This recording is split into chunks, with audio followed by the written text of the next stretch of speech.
We are celebrating the establishment of first jute mill of Asia, which is at Risra, West Bengal. Let me tell you the history of jute mill.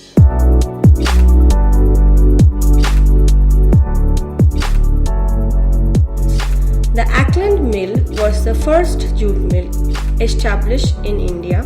The mill was established at Risra on the banks of River Hooghly near Calcutta in 1855 when Mr. George Ackland, an British entrepreneur, brought jute spinning machinery from Dundee in collaboration with the Bengali financier named Babu Bishambar Sen and a Dundee jute overseer to install it. The mill was built on the land that formed a part of the Garden House property once owned by Warren Hastings. The Ackland Mill was managed by Charles Smith, a jute mill overseer from Dundee. The mill produced 8 tons of jute yarn per day in its first 2 years of operation, which were in turn sold to local weavers.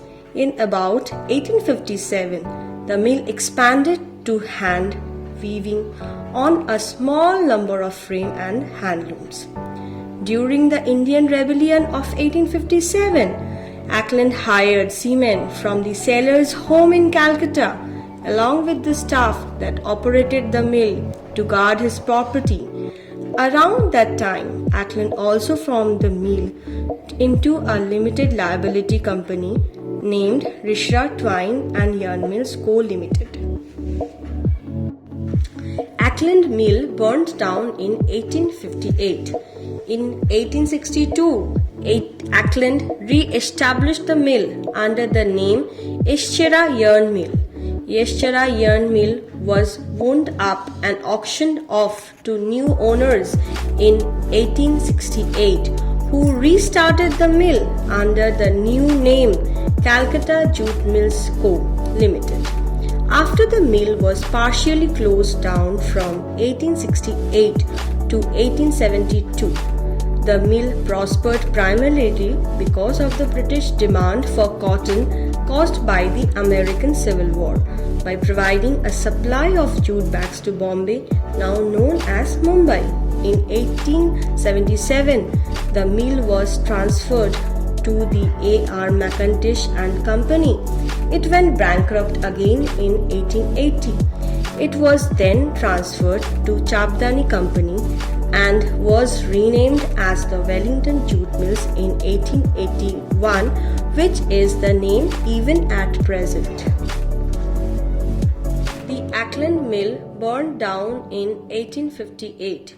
In 1862, Ackland re-established the mill under the new name Eschera Yarn Mill.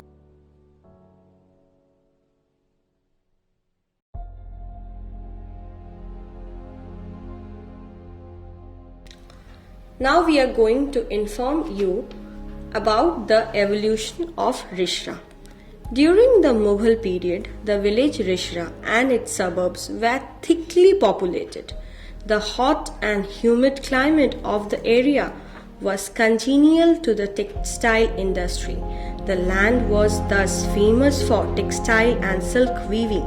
The Hindu weavers here used to manufacture fine cotton pieces, while Muslim weavers monopolized silk manufacture. In the fertile land in and around the area, paddy, jute, and betel leaf were grown in abundance. Once Risra was a village teeming with beaches, ponds, pools, and cultivable lands. The area of the land from the Ganga in the east to the present railway track measured more than 570 bighas. Out of this 570 bighas, about 196 bighas proved most favorable for the production and manufacture of jute goods. It was known as Risra Bagan, which means Risra Garden. The first jute mill in India was established in 1855, called the Wellington Jute Mill. In 1780, Warren Hastings purchased about 136 bighas of land excluding the land of the Wellington Jute Mill. Slums began to come up in the vicinity of the jute mills, along with huts which had tilted roofs. There were enough labor, ample coal for power, and the city was ideally situated for shipping to world markets. In 1859, the first power-driven weaving factory was set up. By 1869, 5 mills were operating with 950 looms. Growth was rapid, and by 1910, 38 companies operating 30,685 looms exported more than a billion yards of cloth and over 450 billion bags. Until the middle 1880s, the jute industry was confined almost entirely to Dundee and Calcutta. France, America, and later Germany, Belgium, Italy, Austria, Russia, among other countries, turned into a jute manufacturing in the later part of the 19th century. In the following 3 decades, the jute industry in India enjoyed even more remarkable expansion, rising to commanding leadership by 1939 with a total of 68,377 looms concentrated mainly on the banks of the river Hooghly near Calcutta. These mills alone had the ability to meet the world's demands.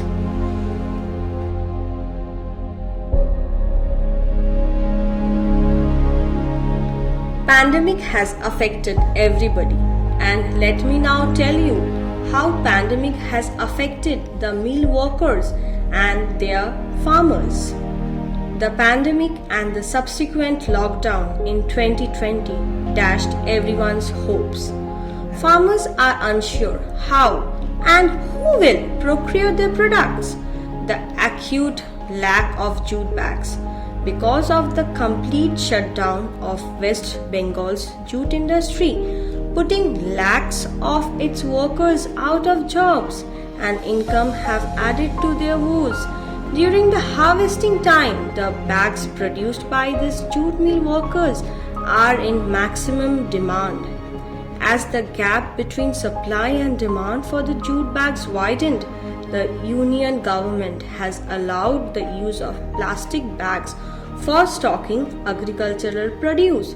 Though jute bags are 60% costlier than their plastic counterparts, they are preferred because they are environmental friendly and the quality of the fruit grains remain unaffected over longer periods of time when packed in jute bags. The Textile Ministry, which implements the Jute Packaging Materials Act, under which all food grains in bulk are mandated to be packaged in jute bags, usually relaxes the rule on using plastic bags up to a certain quantity depending upon the availability of jute.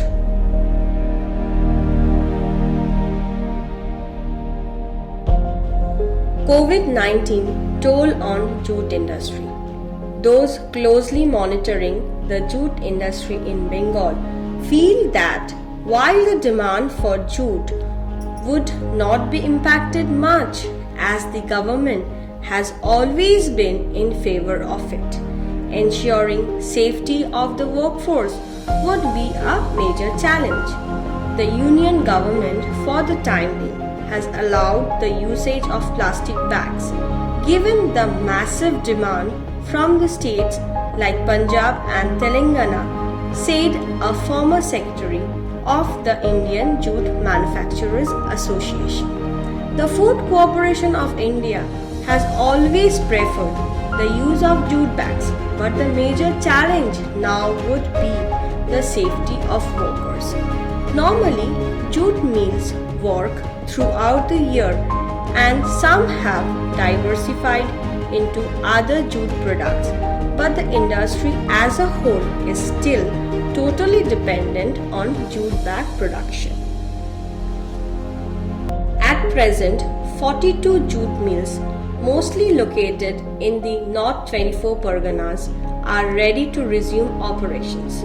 West Bengal is the country's largest producer of jute, making 12.2 lakh metric tons of jute sacks every year. Jute mills authorities say that they have no alternative but to wait and watch. Jute is one of the oldest industries in West Bengal, which has extensive jute farming employing nearly 40 lakh people.